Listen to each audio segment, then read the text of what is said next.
maudugay ka mo asenso, kaya mga butang na ginatanaw nimo dili maayo para sa imong pagkatao. So good morning mga boss no, og another week. So mo ni siya ang episode 2 sa tuwang Sunday content. So ang topic na storyahan nato karon is about negativity. So unta humanon ninyo ni na video kay natin mga lessons na ma-learn sa atong topic na storyahan karon. So start na ta. Akong hangyo, ayaw jud mo og tanaw og mga negative content diha og katong mga butang na di makamaayo sa imo. Nahala, sige tan-aw pa ana. Ginahurot pa jud ni may mga oras diha. O unsay hitabo sa imo? Pag mo react ka, negative. Pag mo comment ka, negative. Times sa wala ba ka nangutana sa iyong sarili? Ngano kay ngana? Interesado kay ka sa kinabuhi sa uban diya sa internet. Pero wa mo kabalo, ginapangortaan lang mo ana. Kina-consume ninyo ilang oras, ginatanaw ninyo ilang content. Dili ko ka promise na mo dato ug mo asenso jud mo dayon. Pero kani ang sure, paminawaran ni akong advice. Kay kani sure jud na maka-move forward jud mo sa inyong kinabuhi. Unsa ba jud dapat atong buhaton, boss? Para ang program na maka-improve, unsa na to pa move forward ug mag-take one step ahead para mo asenso jud sa atong kinabuhi ug di na ta may mo negative.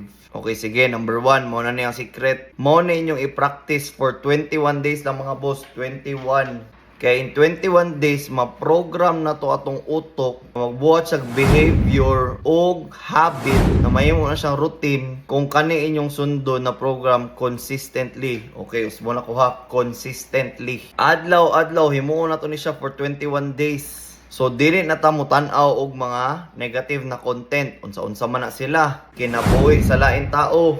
Ayaw ninyo storyahe. X na. Chismis or libak. X food na. Mga balita na dili makaayo sa tong kinabuhi ug kanang mga ginaingon na nganong pobre ang mga Pilipino.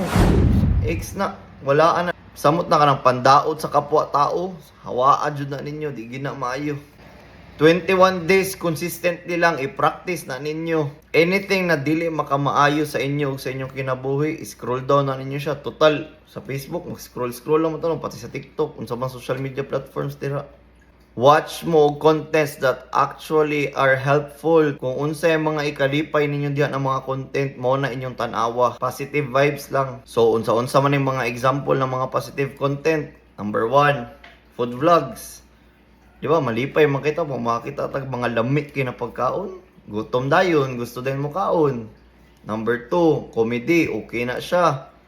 Good vibes lang ba, lipay lang tanan. Number 3, learning experience sa mga positive na content creator mo na dapat inyo ipang-follow mo na inyong tanawon. Ibabad ninyo inyong sarili og tan-aw sa mga ingana, mga positive contents na makamaayo sa inyo ha. About sa pag-start og negosyo ng mga vlog, kana kay daghan kay magmatunan ana, ma-apply pag ninyo sa kinabuhi. I-detoxify imong sarili sa mga negative na content o kanang mga na-consume nimo sa social media sa una. Hawaan ang mga negative palihog. Anyways, dali lang man kain na, di ba? Sa pagtanggal, mamili raman mo kung sa inyong gusto tanaw sa social media.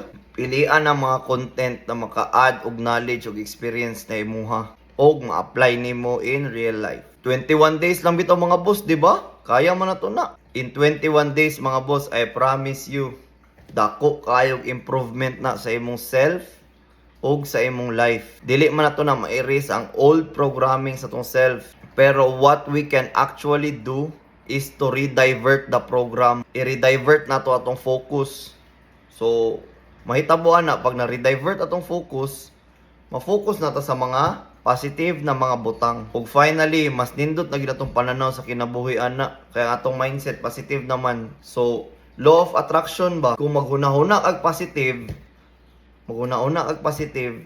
daghan kaayog moadto na positive vibes o positive na mga mahitabo sa imong life. Mas daghan na kag ideas na moabot og mga opportunities na pwede nimo sudlan kung positive lang imong mindset. So for 21 days, mo lang natong sudnon mga boss, okay? So diyan ata mag-end sa atong second episode sa atong Sunday content o unta na mo yung mga lessons na nakuha sa kuha. So kung ganahan mo ani nga video og mga content, i-follow ko ninyo tapos leave a comment down below o happy Sunday to everyone. God bless mga boss. Peace.